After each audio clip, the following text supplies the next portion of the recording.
The Secret of FlowerDawn. Written and read by Chris Rogers. The bearded men that look for precious metal handbook. To involve yourself in the art of locating lost metals underground, you should first find yourself an imp. This is no easy chore, as the mischievous little fellows will do their damn best to not get caught and elude you. An imp is a free creature from the natural realm and will take some convincing. A character of considerable persistence will be needed to befriend said magical creature.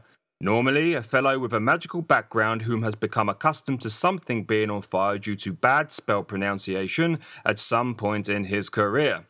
Time, patience, and understanding are the keys to a favourable capture. Recommended steps to advancement after capture. Firstly, an imp should be trained to sense and detect particular types of metal. This task alone can take a number of years. A well-trained imp should shout, "Dingaling!" when swung over gold or silver, or "Bugger!" when swung over an old rusty bit of iron. If you fail to train right, you're likely to spend the better part of your day digging up old horseshoes and other useless metals, whilst swearing, mumbling, and shaking your fists at the sky a lot. Secondly, you must work on the sensitivity of the imp. The nicer you are to it, the deeper it will detect. If it feels like it's not loved enough, you'll be missing important items beneath it. If your imp cannot detect metal over an inch in depth, you should spend a week with it, feeding it cake and telling it how much you love it. This should solve the problem until you have to repeat the process again when said malaise arises.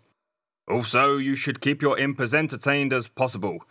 If you fail to sing it a song like it just asked, its recovery time will fail as it gets bored. This will cause your imp to sigh a lot and miss important items beneath it. If it asks you to do a little dance, you must do so if you wish to spend the rest of your day finding precious metals.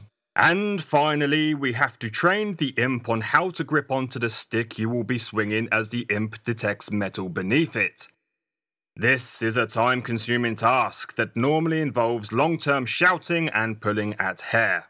If you try to achieve this too early in the process, the mischievous little creature is likely to tell you fibs. An imp can be a petulant little bugger, so it is important that you adhere to its wants and needs for best performance. You need to become a friend for life to the creature if you wish to continue detecting. Recommended steps for productive technique. It is advised to not swing your imp stick too fast, as your imp may become motion sick. This will annoy the imp, and it will refuse to detect. It is advised to not swing your imp stick too high from the ground, as it will affect the detection rate. This will annoy the imp, and it will refuse to detect.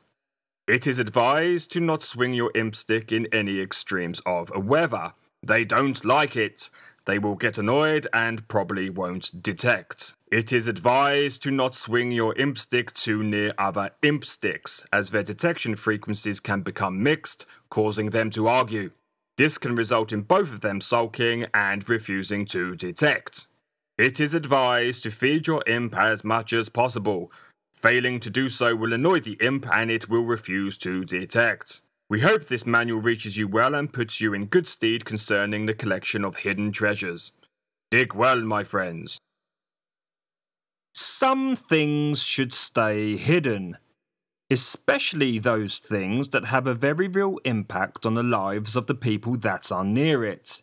Sometimes hidden things are meant to never be found, but sometimes, just sometimes, they manage to set up events in the real world that will eventually bring their freedom. Some things just need an audience. Seb Foxtrot was an adventurer. However, the truth was that he wasn't very good at being an adventurer. He was quite good at the moving to different locations part. He'd been doing that since he was about 2. It was the finding what he was looking for bit that he really had a problem with. For example, one expedition Seb adventured to the Malhorn Tropics in search of the obsidian egg, but was forced to come back home after upsetting too many parrots and important local flora. The blessed necklace of Falhorn was found, liberated and conquered, only to be quickly lost again, slipping into a ravine as Seb bent down to inspect a rather pretty caterpillar. He even ventured out into the Barrowlands looking for the golden pillar, but quickly came back when the sand tried to bite his feet. Many other brave attempts have been quashed by many other factors, all resulting in the fact that Seb really wasn't very good at being an adventurer. And they had told him, oh, how his parents had told him, "Stop wasting your time on this folly," Seb's father used to moan. "Train to be a baker, it's a good, safe job that will set you up for life, boy," was another one of his favourites. And they were right. All of these failed expeditions had broken Seb financially, and right now he was staring wistfully at the moon from the bedroom window of his very lonely manor at the end of Chilbury Lane. Bored, broke, and with way too much room for one person in the huge building. His parents had left it to him with the hope that the young man would eventually settle down and fill the huge space with a wife and lots of little foxtrots. But Seb just wasn't that way inclined. He yearned for adventure, the hunt, the travel, the dream. He loved it. And life just didn't feel the same to him when he wasn't on the move in some way. A little cloud rambled past the moon. Lucky thing, Seb whispered to himself before pulling the window shut. He then closed the curtains, shuffled the slippers off his feet and got into bed. Awaiting him on the bedside table was his much-loved copy of The Pirate of Fallow Sea. He picked it up, sighed, found the page and continued. Meanwhile, in another part of the realm, a very tall, wizardy man with a big grey beard and long grey hair was pointing at a stick. "Get on it," he said calmly. No, Came back a tiny voice. "Get on it," the man replied a little more forcefully. no, bugger off. The little voice replied dryly. At which point, the man leapt up and chased the little creature around the room, waving the stick at it and swearing a lot, something the pair had already done 3 times that evening. And then 5 years passed. Beards had grown, trees had grown, some people passed into Nevermore, some people were born into the realm of the living. Lovers loved and lost, life moved on. And under the ploughed fields of Mr. Morrison's farm, a coin sat buried, 4,000 years lost in the ground. A worm moved past it, nudging it a bit. The coin sighed. Bloody hell, It started. I am so bored. It finished. The village was quiet. This was nothing new, as the village was normally quiet, but this quiet had a menace about it.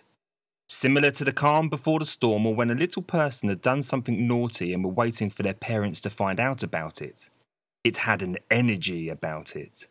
No one spoke. It was almost as if everyone had resigned themselves to the idea that something really bad was about to happen. And bad things did quite often happen in this part of the world.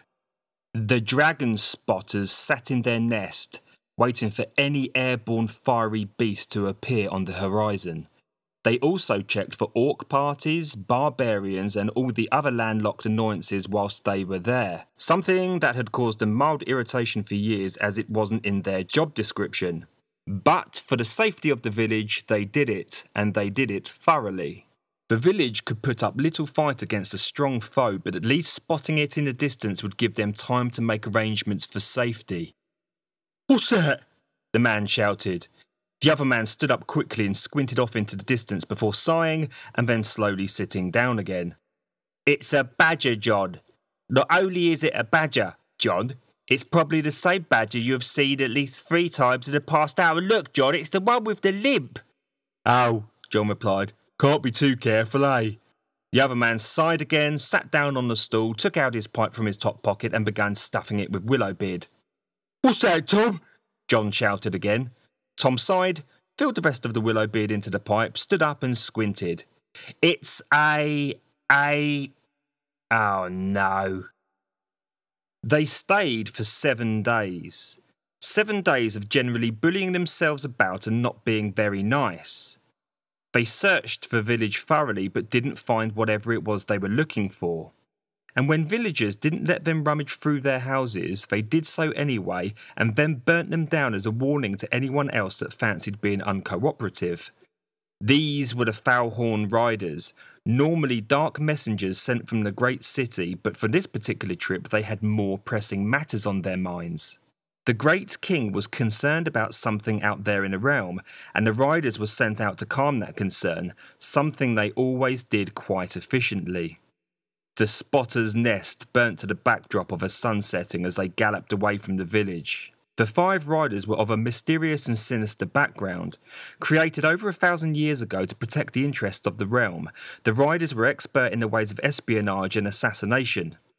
The blood-red foul-horn flower sat on the side of the rider's silver helmet, and a horizontal slit in the middle hinted at dark eyes beneath.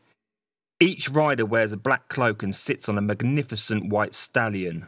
Although the riders were menacing and certainly ghostly in appearance, they were said to be of flesh in some way, but probably not human. It has been written in scripture that a rider once screamed in pain when hit by a warhammer, but this was apparently temporary as he shrugged it off and carried on killing soon after. Many believe the riders are somehow replaced when another becomes too old to serve, but no one other than the riders themselves know how this process works. War hadn't raised its ugly head in this realm for some time now, and the riders performed their new role efficiently.